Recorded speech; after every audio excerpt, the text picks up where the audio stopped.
Cumprimento os irmãos com a paz do Senhor. Quem está feliz com Jesus nessa tarde? Então encontre uma pessoa bonita do seu lado e dê um sorriso para ela. Ficou difícil? Se não tiver ninguém bonito aí embaixo, é só olhar aqui para cima, tá bom? Não, mas não é para mim não. Ou é para o pastor Moura, né, que está parecendo um manequim de vitrine de shopping, ou é para o pastor Daniel, que acabou de pregar aqui, que eu já fui bonito desse jeito um dia. Já usei um terno chique assim, um sapato como esse também. Como você é guerreiro, amigo. Eu te vi pregar aqui, Daniel, e eu lembrei de quando eu arrancava toco, né? Quando eu estava começando. Uma vez me colocaram num evento à tarde, antes do pastor Gilmar Santos. Só que o pastor Gilmar já era o pastor Gilmar, e eu era o ilustre desconhecido.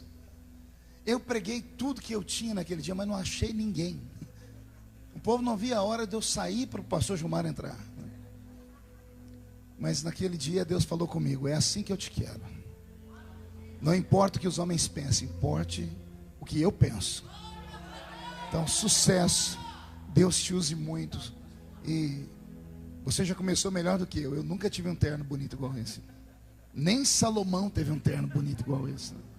Deus te abençoe muito. Alguém trouxe Bíblia?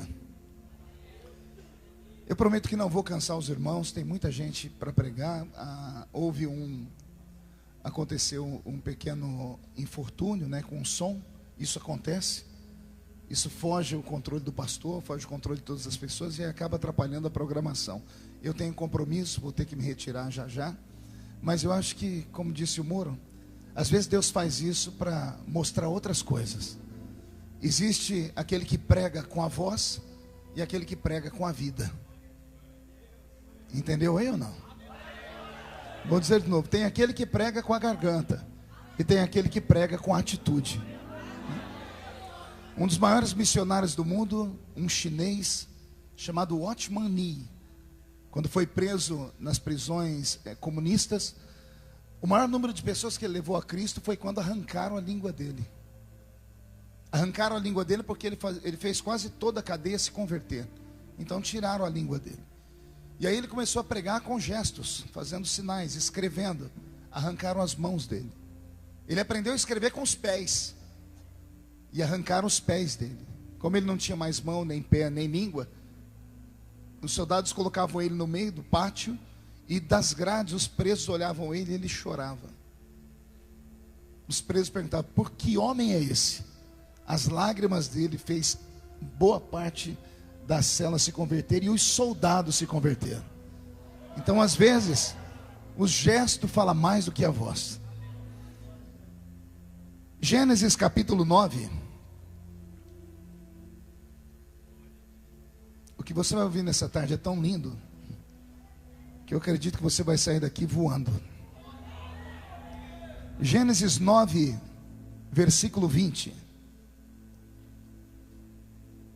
Gênesis capítulo 9, versículo 20, está escrito assim: sendo Noé lavrador, passou a plantar uma vinha. Bebendo do vinho, embriagou-se e se pôs nu dentro da sua tenda. Cão, pai de Canaã, vendo a nudez do pai, fez saber para todos os que estavam do lado de fora, os seus dois irmãos. E então Sem e Jafé tomaram uma capa, puseram-na sobre os ombros, e ambos, andando de costas, rostos desviados, cobriram a nudez do pai, sem que a vissem. E despertando Noé do seu vinho, soube o que lhe fizera o filho mais moço, e disse: maldito seja Canaã, seja servo dos servos a seus irmãos. E juntou: bendito seja o Senhor Deus de Sem, e Canaã lhe seja servo. Engrandeça Deus a Jafé, e habite ele nas tendas de Sem, e Canaã lhe seja servo. E Noé, passado o dilúvio, viveu ainda 350 anos, e todos os dias de Noé foram 950 anos, e morreu. Amém, igreja? Abra sua Bíblia comigo também no livro de Salmos. Salmos de número 6. E o versículo de número 4. Salmos de número 6 e o versículo de número 4, está escrito assim: volta-te, Senhor, livra minha alma e salva-me por tua misericórdia. Diga comigo, misericórdia. Mais uma vez, misericórdia. Feche a Bíblia, coloque no banco, pegue na mão de quem está do seu lado, aperte a mão da pessoa com carinho até ela falar aleluia. Pentecostal que não faz barulho está com defeito de fabricação. Vamos orar? Pai, nós te exaltamos, nós te glorificamos, e nós entendemos que dentro de alguns minutos, e este santuário ficará pequeno para o tamanho da glória que o Senhor vai mandar do alto dos céus. Os que vieram tristes começarão a saltar de alegria. Os que vieram se arrastando não voltam se arrastando para casa. Hoje voltarão voando nas asas de um novo tempo. E antes que eu comece a ministrar a sua palavra, cerque este santuário com a sua presença. E num raio de 5 quilômetros, onde houver um demônio alojado, eu dou a esses demônios segundos para sumirem de Suzano, porque se não sumirem, serão queimados pelo poder da sua glória que aqui será derramada. Rasgue os céus sobre nós esta tarde. Manda anjos de fogo descerem aqui. Que estes anjos desçam trazendo brasas de fogo nas mãos. Comecem a esparramar estas brasas entre nós. E onde houver um crente cheio do Espírito Santo, pega ele nesta tarde, Jesus, e mostra o caminho da verdadeira e poderosa adoração. Fala conosco, fica conosco, é o que eu te peço agora e sempre, em nome de Jesus. E toda a igreja diz: os que podem, tomem seu assento aplaudindo a Jesus, porque Ele é bom, porque Ele é maravilhoso. Como eu disse, eu prometo não me delongar muito, mas também prometo não entregar esse microfone até deixar aqui para vocês o que Deus plantou no meu coração. Estava aqui ouvindo o pastor Daniel falar, ele é lá de Rondônia, né? Pastor Holder.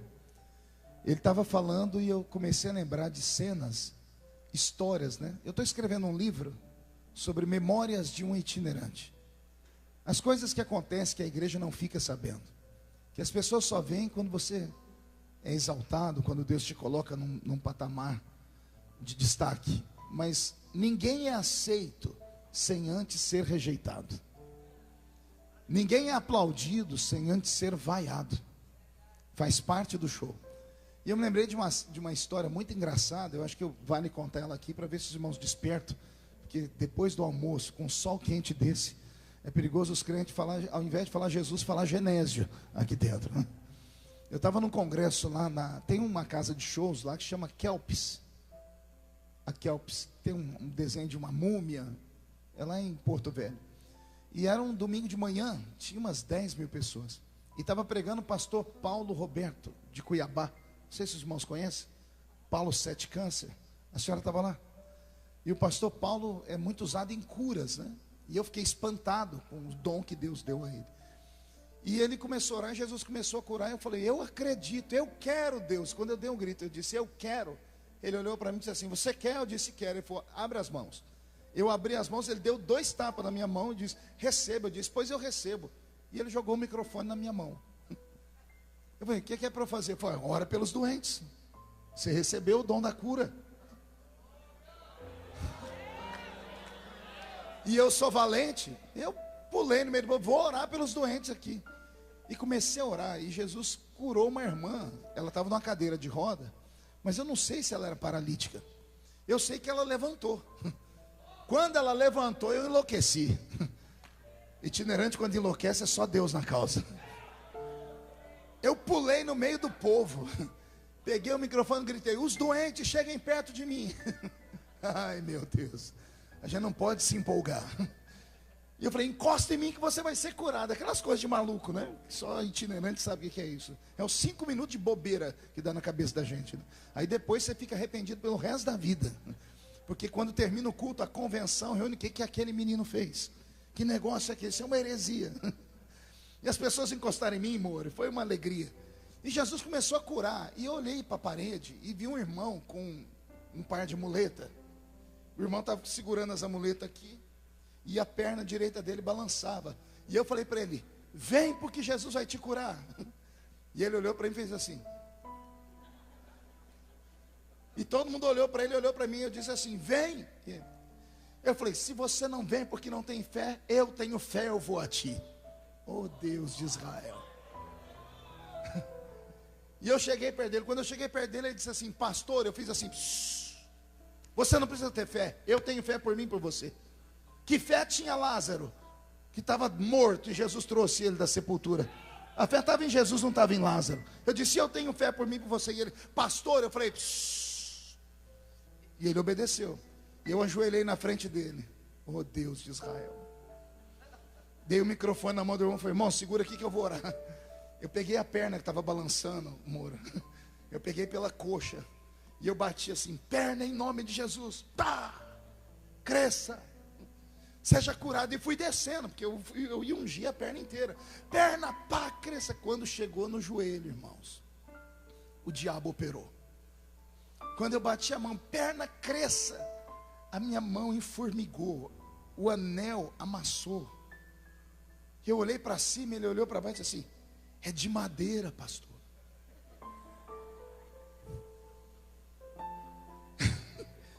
Eu olhei: como é que é? Ele falou: a perna é de madeira, por isso eu não queria ir. Você ri porque não era você. E eu fiquei com aquela perna de madeira na minha mão, e eu orando para Jesus curar a perna de madeira, né? Não tinha jeito, ia curar que jeito? Aí eu falei: irmão, me dá o microfone aqui de novo. Eu virei para o povo e falei: Deus está nesse lugar. Aquela coisa de maluco, o povo caiu para o chão. Eu cheguei no púlpito, sentei, né, derrotado. O pastor Joel Roder colocou o óculos na ponta do nariz e disse assim: Feliciano, o que deu ali? Eu disse: ah, pastor, a perna do homem era de madeira. Eu fiquei no canto. Vocês conhecem o pastor Paulo Marcelo? Cantor, Paulo. Não, calma aí. Não. Jesus, deu um branco. O cantor, Fabiano Barcelos. Quem conhece Fabiano Barcelos? Ele compôs um monte de hinos da Chile Cabanhas, da Cassiane. O Fabiano não é gente. Ele chegou em mim no púlpito e falou: Feliciano, o que aconteceu? Eu falei: eu fui orar pelo homem, a perna era de madeira. E ele abaixou a cabeça e falou: glória. Eu falei: glória, porque por que você não levantou a calça para ver se aconteceu o milagre? Eu disse: era de madeira. Ele falou assim: de repente brotou um raminho, nasceu uma frutinha. Está vendo? Você só vê as glórias. As tribulações você não vê. Só Jesus na causa. Eu lembrei de outra história. Eu estava pregando no Rio Branco, no Acre, congresso de jovens, lá junto com o pastor Gonzaga. No ginásio. A senhora estava lá? A senhora também está em tudo. A senhora estava eu e o Osés de Paula cantando. Sábado à noite foi uma glória. Eu preguei, quando eu estava pregando, um paralítico levantou de verdade. Ele agarrou a cadeira de roda e botou no ombro, e acabou o culto, porque o povo viu aquilo. Só que eu não orei por ele, foi Jesus que curou ele. Para sair do ginásio, eu saí escoltado. Os irmãos acharam que era eu que tinha curado, queriam arrancar pedaços da minha roupa. Aí o pastor falou para mim: amanhã de manhã você não aparece no culto não, deixa, só vem à noite. E eu fiquei no hotel a tarde inteira, né? Igual um jacaré, né? Descansando. Orei pouquinho. Quando eu cheguei à noite no ginásio, o diabo operou de novo. Na frente do altar tinha mais de 50 cadeiras de roda. Tinha umas 3 macas. A pessoa deitada com sangue, com um negócio de soro pendurado. Eu olhei, começou a me dar tremedeira. Eu falei: meu Deus, o que é isso? Aí eu falei: Osés de Paula, o que deu aqui? O Osés falou: vamos perguntar para o pastor. Falou: pastor, o que aconteceu? O pastor disse: como Deus operou ontem, eu fui para a televisão e chamei todos os doentes da cidade. Irmãos, não tem nada que tire mais a fé de um pregador do que essas coisas. Porque eu não sou pregador de cura. Eu sou um pregador da palavra. Jesus me deu outro estilo de pregação. Cada um tem um mistério. O meu mistério não é de cura. Acontece curas. Eu estava agora, dia 7 de setembro, no ginásio da Portuguesa. No final do culto, uma mulher soltou as muletas e saiu correndo. Mas eu não orei por ela. É a unção da palavra que tomou conta do ambiente. Quando eu cheguei e vi aquele mundaréu dos 50 paralíticos, acabou a minha fé, senhores. Eu não conseguia pregar. Eu fui pregar sobre Noé dentro da arca. Eu falei que Moisés levou os animais para dentro da arca. Eu arrumei uma confusão que nem eu sabia o que eu estava pregando, de medo e aflição. Mas não tinha jeito, os doentes estavam ali, eu tinha que orar. Eu falei, Oséias, me ajuda. Ele disse, ajuda. Ele falou para mim, eu vou cantar 100 ovelhas e a senhora pelo povo. Eu falei, seja o que Deus quiser.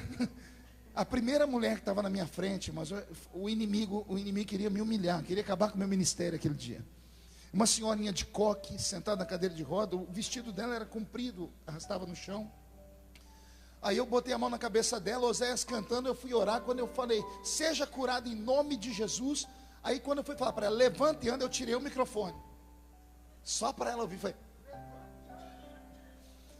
Aí ela falou, olhou para mim assim, para cima, e falei, não posso. Eu falei, a senhora não tem fé? Ela falou, fé eu tenho, eu não tenho as pernas.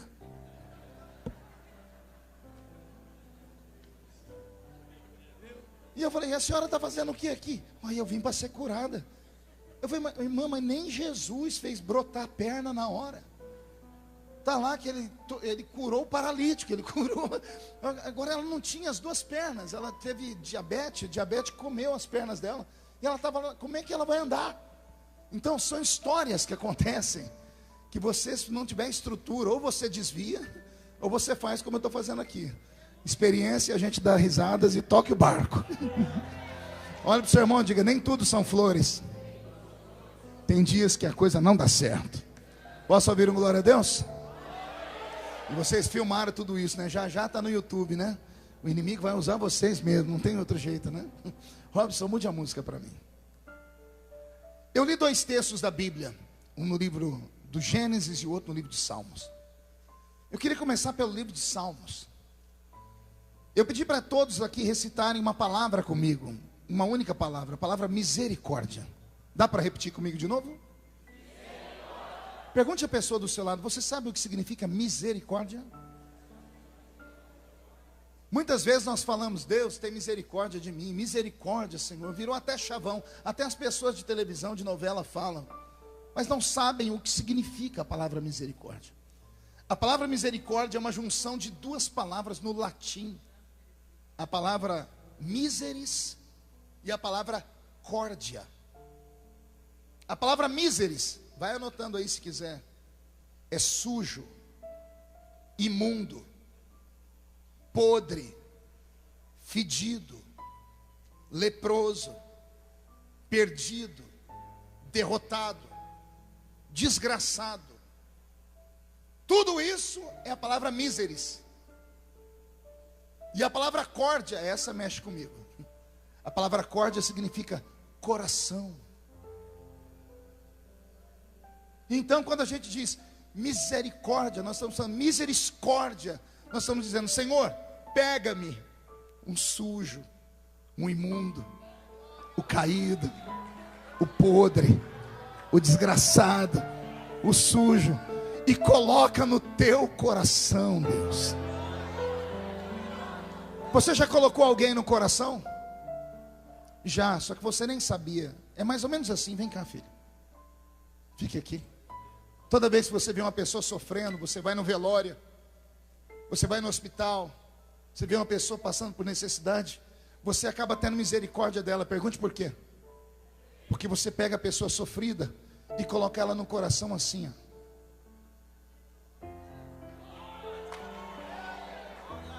A pessoa toca o seu lado esquerdo. Raramente alguém abraça do lado direito. A gente abraça sempre do lado esquerdo. Misericórdia. Pegue a pessoa caída, machucada, suja, sofrida e põe ela aqui no coração, ó. O salmista está dizendo, Deus, me dá um abraço, porque eu preciso da sua ajuda. Que nesta tarde Deus te coloque no coração dele. Porque os homens não nos colocam no coração.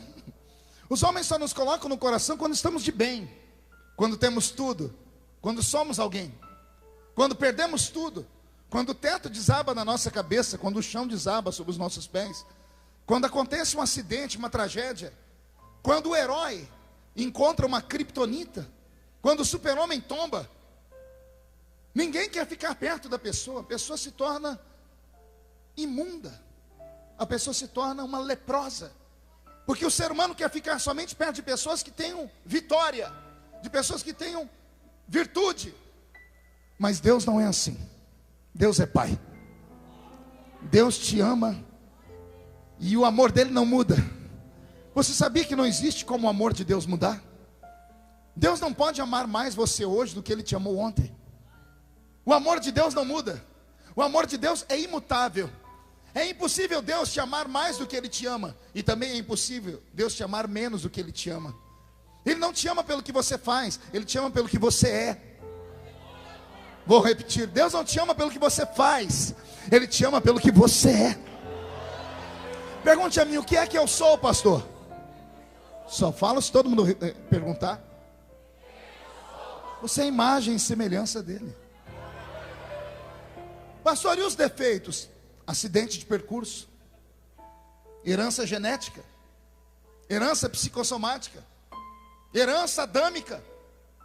Não há um justo sequer, diz a Bíblia. Na minha igreja onde eu sou pastor, eu aboli a palavra exclusão. Nós não excluímos ninguém. E na minha ausência, excluíram um crente. Eu quase excluí todo o corpo de ministério. Porque viemos de uma tradição religiosa. Eu digo, na minha igreja não se exclui ninguém. Porque a Bíblia Sagrada diz que quando nós excluímos, nós cometemos um pecado mais grave do que o pecado daquele que caiu. Você sabia disso? Não sabia, porque nunca foi ensinado. Pois eu vou te ensinar agora. Todas as vezes que o pastor fala na igreja, vamos excluir alguém ou excomungar alguém, ele não tem poder para fazer isso sozinho. Ele precisa de quórum. Por isso que ele apresenta o nome e pergunta se a igreja diz amém. Quando a igreja diz amém, a igreja tem poder, porque a igreja é a noiva. Quando a igreja diz amém, acontece o que está escrito em Mateus 16, 18. Tudo que desligar na terra,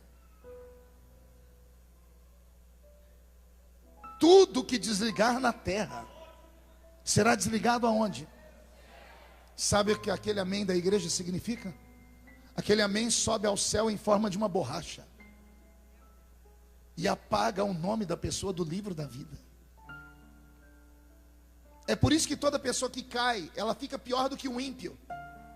Já percebeu? A pessoa excluída, se era uma menina de igreja, amanhã vira prostituta. Se era um menino, amanhã ele vira um endemoniado. A Bíblia diz, a casa está limpa. O espírito que saiu volta com 7 piores. E a tendência da pessoa é terminar se suicidando ou sendo morta. Porque o diabo tem pressa em ceifar a vida dela. Porque nós não conhecemos a palavra misericórdia. O texto que eu li de Noé mexeu comigo dia desses, quando Deus me deu uma revelação. Eu estava estudando sobre as capas da Bíblia, a túnica colorida de José. Eu tenho uma mensagem chamada a 8ª capa, e eu estava procurando outras capas na Bíblia, como a capa babilônica, a capa de Bartimeu. E o Senhor me fez lembrar da capa de Noé. Mas eu nunca tinha pregado sobre a capa de Noé. E o Senhor falou para mim, a capa de Noé é a capa da misericórdia. Capa da misericórdia. Noé é o único homem que sobreviveu ao dilúvio com a sua família. Saiu da arca, plantou uma vinha, bebeu e ficou bêbado. A história de Noé pode ser manchada por essa história. O patriarca, o único homem justo que Deus encontrou, a alma temente, desceu da arca e pecou, desviou, ficou bêbado. Aí todo mundo joga uma pedra em Noé. Ei, Noé, bebum, cachaceiro. Algum dia você parou para pensar por que Noé bebeu?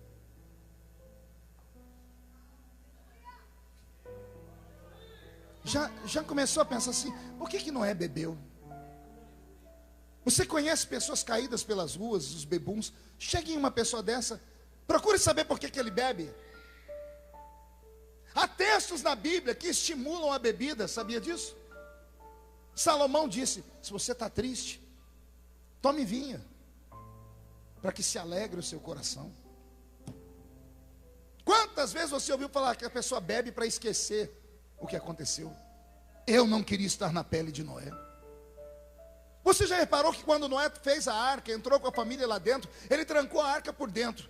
Aí a Bíblia vem e conta uma outra história, pergunte qual? Veio um anjo e fechou a arca por fora. Já meditou porque o anjo fechou a arca por fora? Pergunta para o seu irmão, o que você acha? Por que o anjo fechou por fora? Noé já tinha fechado a arca por dentro. Veio Deus e fechou a arca por fora. Pergunte para mim, para quê, pastor?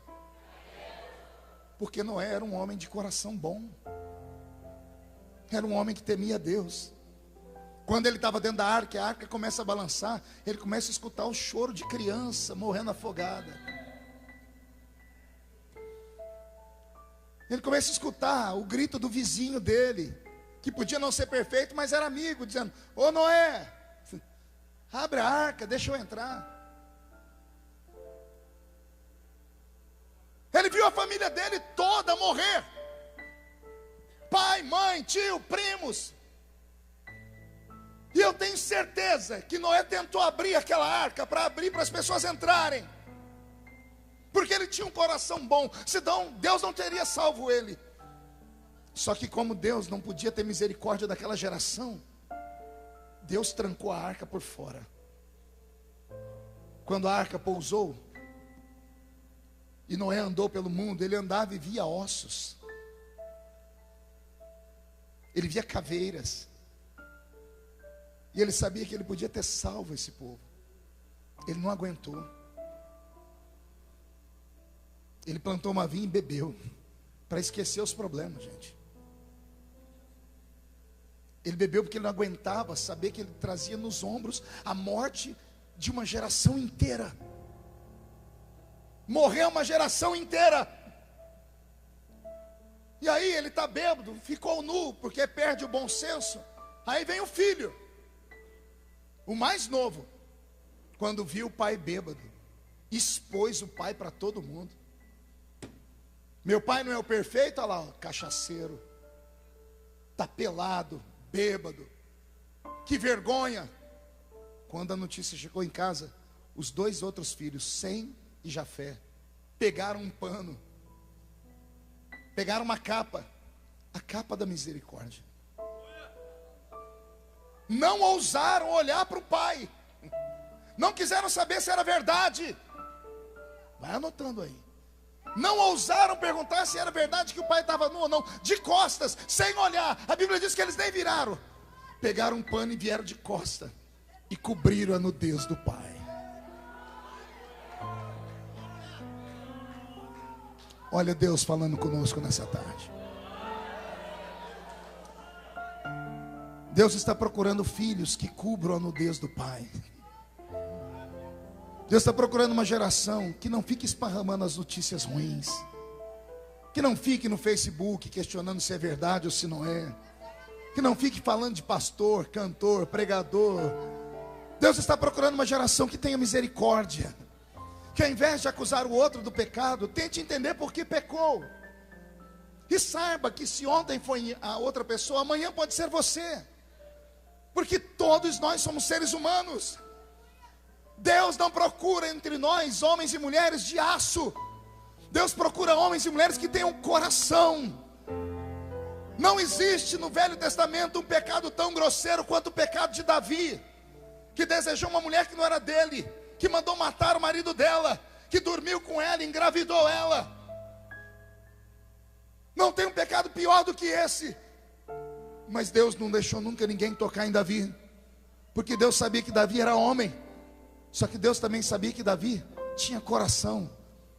Deus ouviu Davi orar, e Davi orou assim: tira tudo que eu tenho, tira a riqueza, tira o meu nome, só não retires de mim o seu Santo Espírito.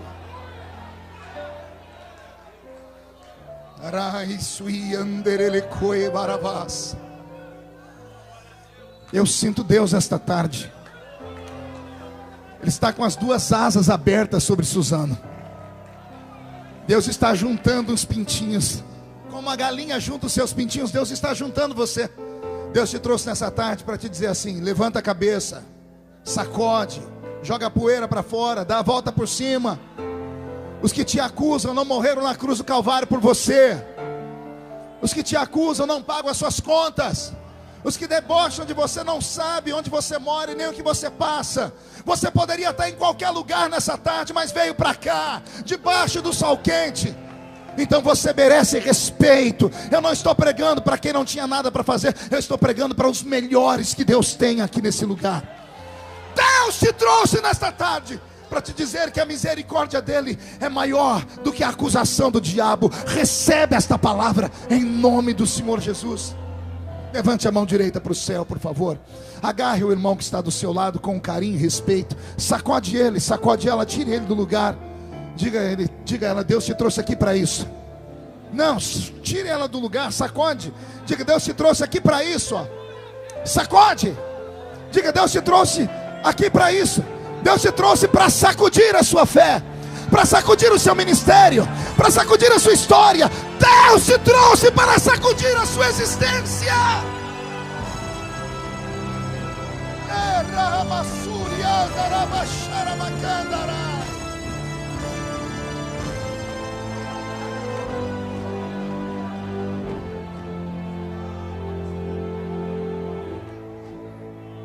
Sente aí. Eu falava com o pastor, esqueci seu nome, chefe. Pastor Justo, estava falando com ele agora no almoço, comentando sobre um companheiro, um amigo. E eu estava falando para ele que quem planta misericórdia, colhe misericórdia. Mas quem planta uma justiça cega, a justiça cega corre atrás da pessoa. Estava contando para ele, eu não vou dizer o nome aqui por ética, mas eu falei para ele. Eu sou assembleiano, sou da Confradesp, do pastor Zé Wellington. E há anos atrás, quando os pastores se reuniram para criar uma lei para pastores, porque queriam encontrar um norte. O pastor caiu em pecado de adultério, mas não deixou a esposa. Ele pode ou não pode pregar mais? Foram horas e horas de debate, até que levantou um super santo e disse, eu já tenho a solução.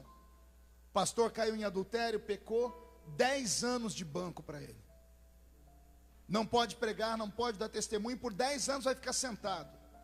Se ele aguentar o tranco, 10 anos depois ele pode voltar a pastorear.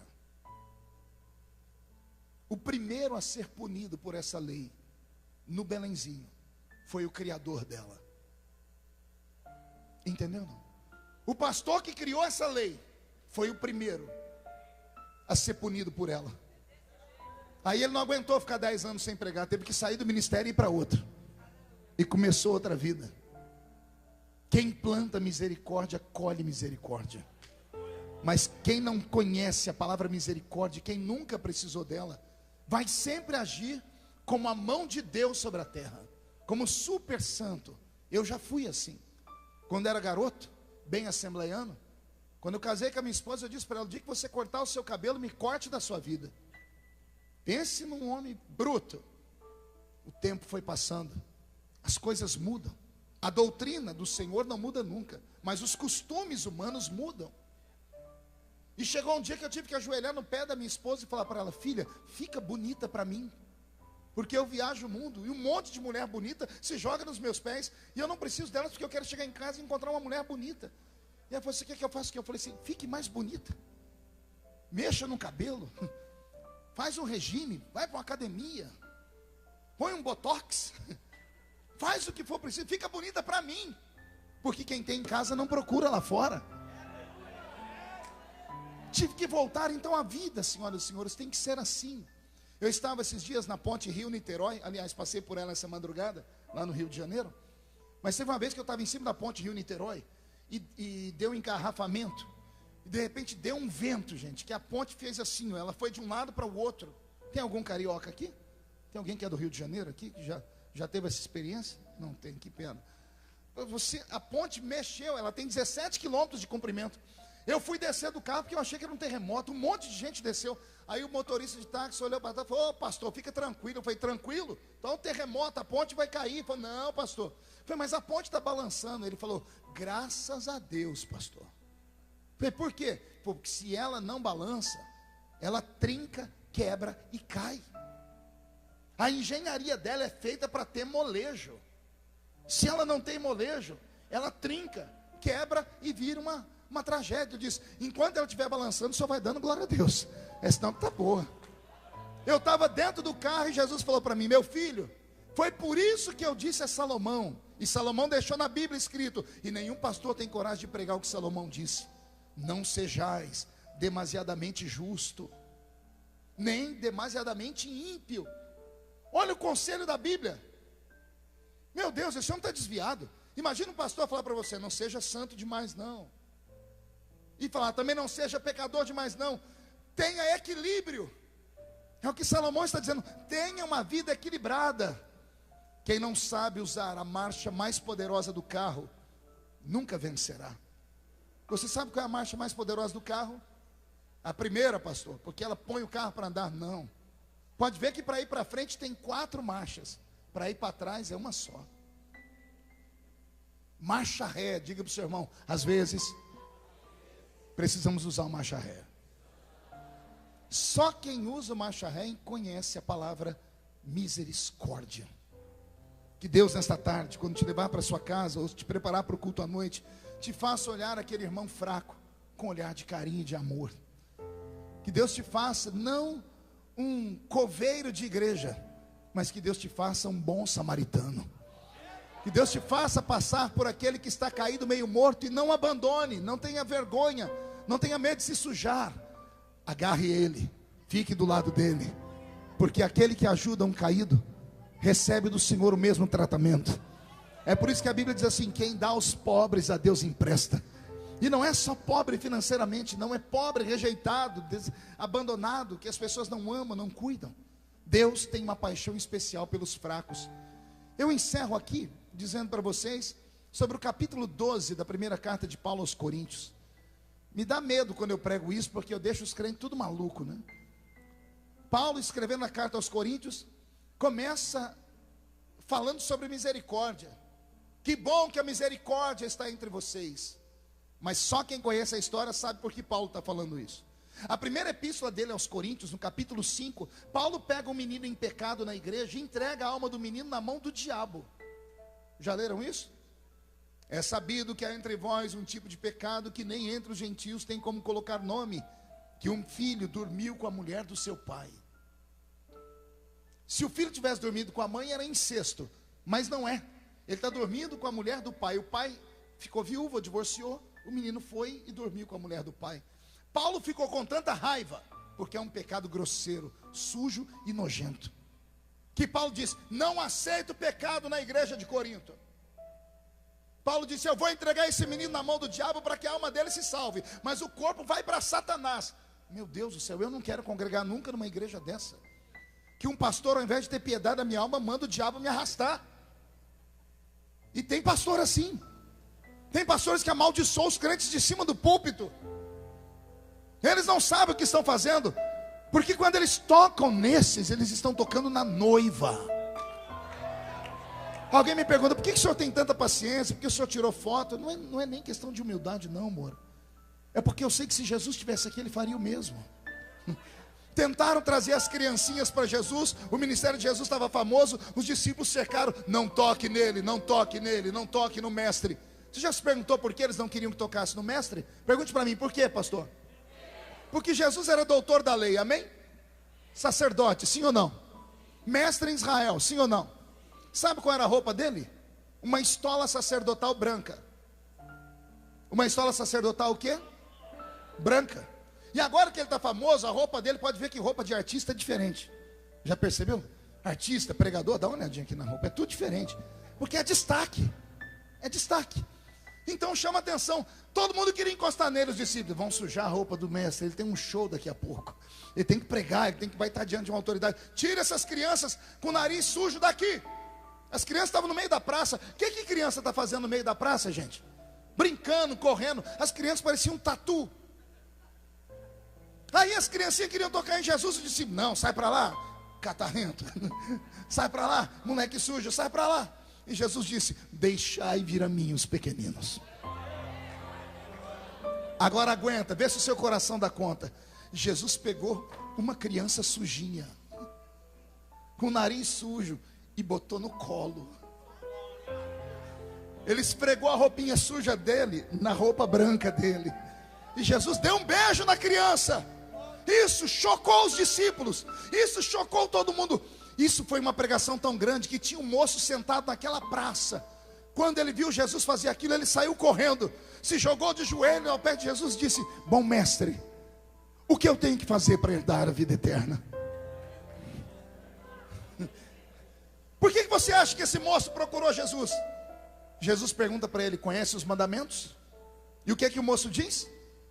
O jovem rico: conheço todos os mandamentos, respeito desde a minha mocidade. Você conhece algum crente que respeita todos os mandamentos? Será que tem algum aqui entre nós que é santo a esse ponto? Se aquele moço estivesse mentindo, Jesus teria chamado a atenção dele, sim ou não? Jesus falou para a mulher: cadê seu marido? Não tenho. Olha ele falando: você teve 5, não mente para mim não. O que você tem agora não é seu. Ninguém mentia para Jesus. Quando aquele moço diz: eu respeito os mandamentos desde a mocidade, Jesus encontrou um santo na terra. Quem é que respeita tudo? Jesus achou um. Aí Jesus olhou para ele e disse assim: então, se você já respeita todos os mandamentos, vende tudo que você tem e me segue. Porque você já é um anjo na terra. Agora, calma aí, tem uma coisa que nós não meditamos. Pergunte o quê? Só falo se todo mundo perguntar.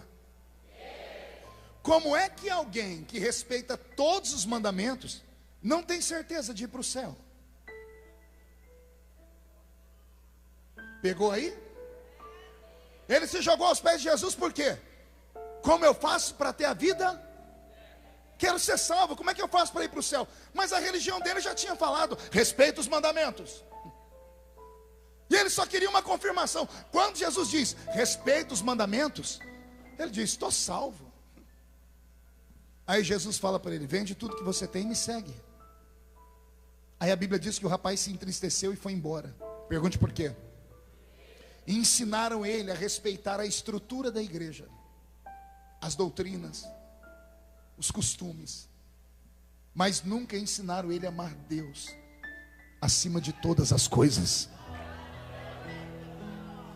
Quantos crentes piedosos, santos que eu conheço, têm a coragem de levantar a mão para o céu e excomungar alguém da igreja? Tem capacidade de ir na casa do pastor e entregar o irmão: ó, eu tenho provas de que aquele irmão não merece tomar santa ceia. Quem é o sujo para falar do mal lavado? Que Deus nesta tarde pegue esses julgadores, que Deus os faça passar pelo vale, para eles entenderem o que é misericórdia. Só pode conhecer misericórdia quem precisou dela. Se Jesus abraçou aquele menino sujinho, era a forma dele dizer: aqueles que ninguém querem abraçar, eu abraço. Eu coloco na minha roupa branca. Eu não tenho problema em me sujar. Eu encerro contando uma velha história que eu já preguei algumas vezes. Tem um homem na Bíblia que teve tudo e da noite para o dia perdeu tudo. Tem um livro com o nome dele na Bíblia. Ele enterrou 10 filhos. A mulher o abandonou. Os amigos chamaram ele de pecador enrustido, porque sentaram com ele e disseram: não tem nenhum pecado escondido aí que você não confessou não. Ele perdeu. Quem lê a Bíblia diz: ele perdeu tudo: casa, os carros de boi, os animais, os empregados, a família. Sobrou para ele a saúde, e o diabo levou embora também. Quem lê a história de Jó diz que Deus deixou o diabo roubar tudo. Sim ou não? Só que Deus nunca deixa o diabo roubar tudo. Sobrou alguma coisa para Jó. E eu sei que os irmãos vão falar: é claro, pastor, sobrou a fé. Mas não é disso que eu estou falando. Sobrou de toda a riqueza dele uma matéria. Sobrou um caco de telha, que para muitos pode não significar nada. Mas o dia que você chegar no céu, sentado do lado de Jó, pergunta para ele: Jó, o que aquele caquinho de telha era para você? Oh, glória. Aí ele vai começar falando assim para você: você sabe que eu tive lepra, né? E a lepra, ela começa a carcomer as partes mais sensíveis do corpo: as falanges dos dedos, o nariz, a orelha. as unhas. O leproso não tem unha. Só que a lepra, ela tem fases. Ela vai ficando vermelha, vai queimando. Quando ela começa a queimar, ela coça até que ela mata as células. No período da coceira, a única coisa que alivia o homem é as unhas. Mas ele não tem unhas. Quando não tem unha, um amigo podia coçar ele, não podia? Que amigo quer colocar a mão na sua lepra? A mulher podia coçar ele, mas nem a mulher deu conta. Porque quando você coça, sai sangue e começa a feder. Catinga. O Jó ia falar assim para você: aquele caco de telha tocou na minha lepra, foi na minha podridão. Ao invés de me acusar, ele aliviava a minha dor. Aquele caco de telha ia rompendo com a minha carne, ia me aliviando a minha dor. E tem mais, hein? Ninguém queria dormir comigo, eu era solitário. Mas o caquinho de telha estava lá.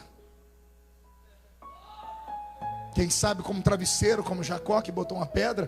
Quem sabe abraçado como um ursinho de pelúcia. Mas estava lá. Não dormia sozinho, ficava do meu lado. Nunca reclamou do fedor da minha carne. Nunca me abandonou. Isso é misericórdia. Nós também temos um caquinho de telha, que humildemente coloca esse apelido nele, embora ele seja eternamente grande, mas ele faz a mesma função. Ele chama-se Espírito Santo. Quando ninguém te quer, ele te abraça. Quando você está caído, é ele que está do seu lado dizendo: levanta, força. Quando você quer se matar, porque os demônios do desespero entram, é ele quem briga com eles. Todo crente que passa pelo vale, ele peca com palavras, ele ofende a Deus. Ele olha para o céu e diz palavrões, ele diz: Deus me abandonou. Aí sabe o que acontece? Antes da palavra chegar no ouvido de Deus, o Espírito Santo entra na frente e filtra. E ele intercede com gemidos inexprimíveis. Aí ele diz: Pai, ela está xingando, mas não é porque ela te odeia, é porque ela está sozinha. Pai, ele está te xingando, não é porque ele te odeia, é porque ele se sente abandonado. O Espírito Santo faz o papel que a família não faz, que a igreja não faz, que as pessoas que nos amam não fazem. Por isso eu queria que você entendesse: você não está sozinha. Ele está entre nós nesta tarde. E só Deus sabe porque eu estou falando isso aqui. Eu vim preparado para amanhã, na parte da manhã, pregar uma mensagem de arrancar tatu da toca e sapiar do toco. Mas o Senhor fez todo este movimento, me fez ouvir histórias, e o Espírito Santo disse: foi para isso que eu te trouxe. Misericórdia. Eu quero que você pegue o sujo, o leproso, o caído e coloque no coração: Deus está restaurando a sua vida nesta tarde. Deus está devolvendo nesta tarde a sua oportunidade. Acredite, ouviremos testemunhos do que está acontecendo em Suzano nesta tarde. Aprenda a amar. Em qualquer exército do mundo, mude a música para mim, Robson, para terminar. Em qualquer exército do mundo, o soldado que sobrevive num campo de batalha, ao entrar no seu país, quer seja em uma cadeira de roda, quer seja em um caixão, morto, ele é aplaudido. Recebe uma saraivada de tiros, a bandeira, uma medalha, porque ele tombou no campo de batalha. E ele tombou por quê? Porque ele foi mais fraco do que os outros. Mas ele estava no campo de batalha. Quando nós aceitamos Jesus como Salvador, nós entramos em um campo de batalha. Começamos a ser alvo e alvejados. Alguns têm habilidade de vencer. Deus me deu essa graça de vencer. Mas eu me emociono porque eu me lembro de tantos que começaram comigo e não deram conta. Quantos amigos pregadores tombaram? Quantos meninos que não deram conta? Alguns dão conta, outros não dão conta. E o que é que nós fizemos por eles? Pela memória deles? Fomos para a internet falar: você viu quem tombou? Viu como caiu? Viu Deus tratando? Como nosso coração é duro, igreja. Como nosso coração é ruim. Quando a minha esposa perdeu o nosso filho, e eu, pregador, ungido de subir monte, descer monte, Os 3 dias que o bebê ficou morto na barriga dela, porque eu não tinha plano de saúde, então não podia deixar ela lá para fazer uma curetagem, tinha que esperar o corpo dela abortar. As irmãs do Círculo de Oração foram na minha casa, pediram para eu sair do quarto, que elas foram orar com a minha esposa. Quando elas saíram, minha esposa entrou em convulsão. Eu cheguei, o que foi, filha? Ela começou a me pedir perdão. Eu falei, mas perdão do quê? Olha, minha esposa, me perdoa por eu chorar quando você viaja, eu queria você perto de mim. E eu falei para Jesus, te deixar mais perto de mim. Eu falei, mas isso não é pecado? E ela disse, não, as irmãs falaram que Deus levou meu filho porque eu estava em pecado. As irmãs de oração, querendo encontrar uma razão, porque meu filho morreu, não achando, disseram para minha esposa o que os amigos de Jó falaram para ele. Você deve estar em pecado, conta, confessa, fala, se abre. Ei, nem tudo é pecado. Nem todo vale é punição. Trouxeram um paralítico para Jesus e perguntaram para ele, Senhor, quem pecou? Ele ou os pais dele? Para ter essa desgraça é pecado. Jesus saiu na defesa dele, dizendo, nem ele pecou, nem a mãe dele pecou, nem o pai dele pecou. Isso aconteceu para que o nome de Deus fosse glorificado na vida dele. Tem vales que Deus te faz passar porque Deus quer te exaltar. Então aguenta, sacode a poeira, dá a volta por cima. Não deixe os inimigos terem a ousadia de tirarem você do foco. Se você tem uma chamada, lute por ela. Se você tem um ministério, se agarre a ele. Ignore todos e todos que falam de você, que tocam em você, senão você não sobrevive. Vou repetir, se você prestar atenção em quem fala do seu sapato, do seu cabelo, da sua roupa, do seu jeito de se portar, de você ser alegre demais, de você ter a cara fechada demais, você nunca irá agradar as pessoas. Então ignore esses seres humanos, ignore essa gente ruim, porque o desejo deles era ser o que você é e não dão conta. O desejo deles era chegar onde você chegou e eles não dão conta.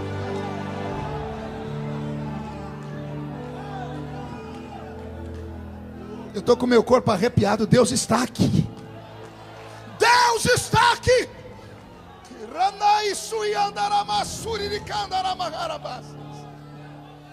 Que nesta tarde o manto da misericórdia venha cobrir os seus erros. A Bíblia diz que depois que Noé voltou em si, ele chamou os 3 filhos. E olha o que ele disse para o acusador: você vai ser escravo. Aí chamou os que cobriram e disse: você vai ser grande, mas o filho do acusador vai ser seu empregado. Aí Noé chamou o outro: você cobriu a minha nudez? Você será importante, mas o filho do acusador vai ser seu escravo. E eu não tenho tempo para falar o que aconteceu com as gerações que vieram pós esta palavra de Noé. Então haja como um cristão de verdade. Haja como um crente que vai morar no céu. A função do crente não é acusar. Mateus 7 para você. A função do crente não é encontrar defeito nas pessoas. É se aguentar, é se segurar, porque ontem foi aquele, hoje foi o outro, amanhã pode ser você. E com a mesma medida com que você medir alguém, você será medido lá na frente. Posso ouvir um amém? Fique de pé comigo. Incline a cabeça. Eu queria orar nessa tarde por homens e mulheres que às vezes dizem para si mesmo: eu não vou dar conta. Gente que tem tentado, mas não tem dado conta de ser aquilo que a igreja quer que você seja. E as suas fraquezas, os seus erros, que não dizem respeito a ninguém, é só entre você e Deus, às vezes te tiram foco e você por muitas vezes pensa em desistir, em desanimar. Eu queria orar com você nessa tarde. O senhor quer que eu vá aí na frente, pastor? Quero. Mas se eu for aí, as pessoas vão saber que eu sou isso, eu sou aquilo. Ignore. Quem fala de você não paga as suas contas. Quem te acusa não morreu na cruz do Calvário. Mas se você precisa de força, se está com seu coração machucado, vem aqui que eu quero orar por você. E se tiver alguém entre nós aqui em cima e quiser descer ali embaixo, não é demérito nenhum. Às vezes nós precisamos descer no meio das ovelhas. Vem. Incline a cabeça. Pegue na mão de alguém, não fique sozinho não.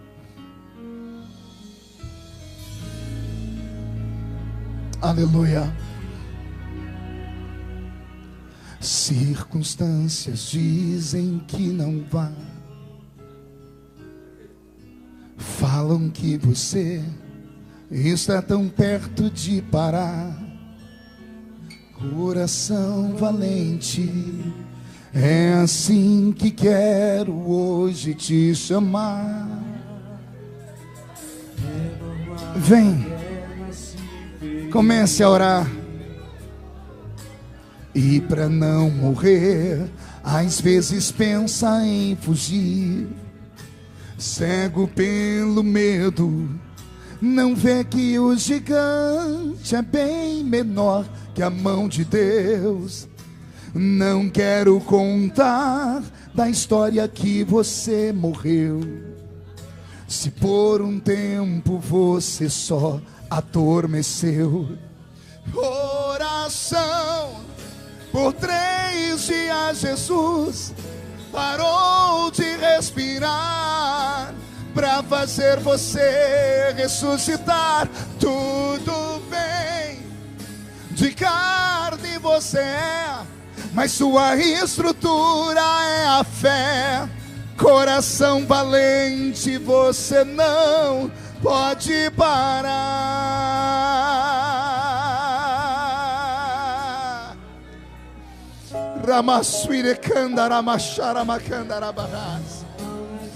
Recebe a alegria do Senhor nesta tarde. Recebe a força que vem do Senhor. Às vezes pensa em fugir. Cego pelo medo, não vê que o gigante é bem menor que a mão de Deus. Não quero contar na história que você morreu. Se por um tempo você só adormeceu. Oração, por 3 dias Jesus parou de respirar para fazer você ressuscitar. Tudo bem, de carne você é, mas sua estrutura é a fé. Coração valente, você não pode parar. Recebe alegria. Seja cheio do Espírito Santo nessa tarde. Recebe uma cura sobre a sua fraqueza. Seja fortalecido nessa tarde.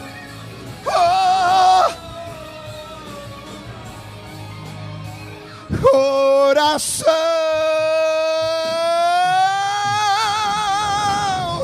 coração, por 3 dias Jesus parou de respirar para fazer você ressuscitar. Tudo bem, de carne você é, mas sua estrutura é a fé.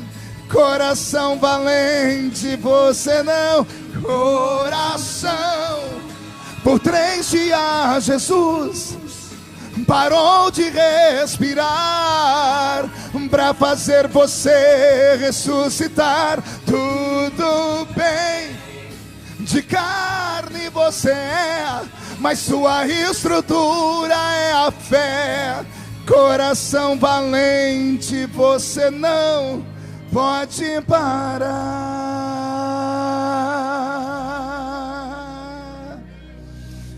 Senhor, eu oro nesta tarde. Eu atravesso, Senhor, o Santo dos Santos, em busca do manto da misericórdia, pedindo ao Senhor que olhe para nós nessa tarde em Suzano. Existem muitas pessoas especiais nessa tarde, Pai. Mas esses que vieram à frente merecem todo o respeito. São homens e mulheres que têm enfrentado a vida. E viver não é fácil. Viver, Senhor, é uma aventura. Alguns que estão aqui não deram um glória a Deus nesta tarde. Não é porque não quiseram, é porque só o Senhor sabe o que eles deixaram em casa. O inferno que está a vida deles. O desemprego, a doença, a calúnia, a tragédia, a queda, a humilhação. Eles vieram em busca do seu manto, Pai. Cobre-nos nesta tarde, Pai. Cobre-nos, Senhor. Cobre com o manto da sua graça, da sua misericórdia. Traz vida para dentro dos meus irmãos. Ressuscita os sonhos. Desperta, Senhor, os talentos. E que quando, Senhor, eles voltarem para casa no final dessa festa, voltem dizendo: o Senhor se lembrou de mim, o Senhor falou comigo. Que o Senhor os abençoe em nome do Pai. Que o Senhor os abençoe em nome do Filho.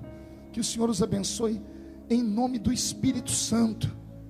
E que depois, Senhor, deste culto, eles tenham força e vitalidade para continuarem a peleja. Em nome de Jesus. E todos digam: pegue na mão do seu irmão.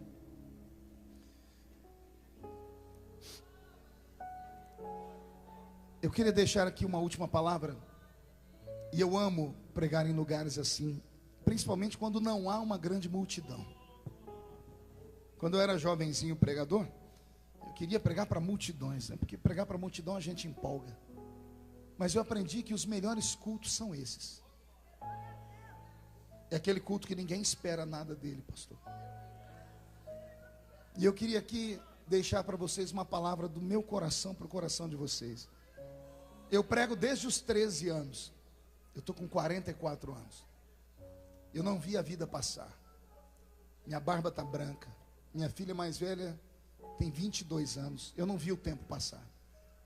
O menino que pregava na Vila Tatu, hoje deputado federal, viajou 80 países do mundo, quase 4.000 cidades do Brasil, onde eu já preguei.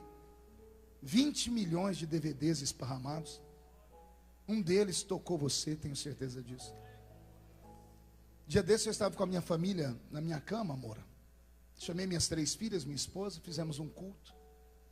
E na hora de despedir as crianças para irem para o quarto delas, eu abracei e disse: eu quero orar por vocês.